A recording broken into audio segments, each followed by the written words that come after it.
हज़रत अबू हुरैरा रज़ी अल्लाह ताला अन्हु कहते हैं मैं अपनी माँ की बड़ी खिदमत करता था। मेरी अम्मा बूढ़ी हो गई थी तो मैं खुद उन्हें वाशरूम लेके जाता था।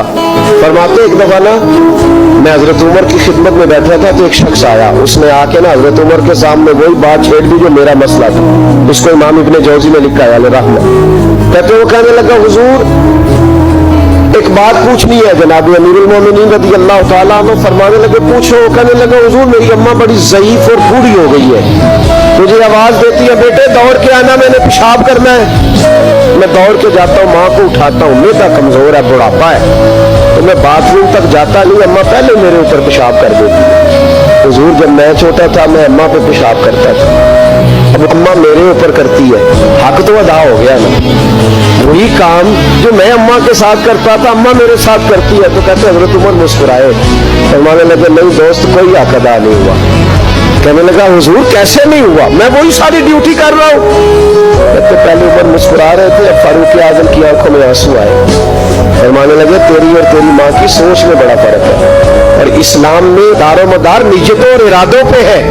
कहा हुजूर क्या फर्क है?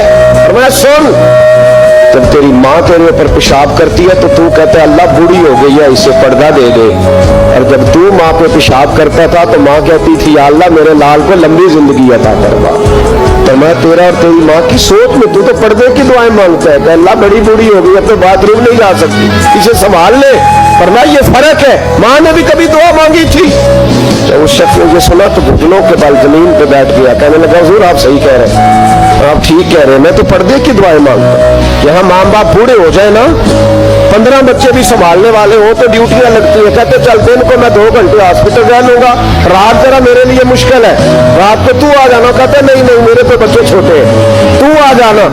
माँ ने तो नहीं कहा था कि चौथे को मैं कैसे संभालूं, छठे की मैं किस तरह फिक्र करूं। कभी ऐसा हुआ है कि छठा बच्चा पैदा हुआ हो और पहले की माँ ने कपड़े ना बदले हो, 5वें बच्चे को रोटी दी हो और पहले को भूल गई हो।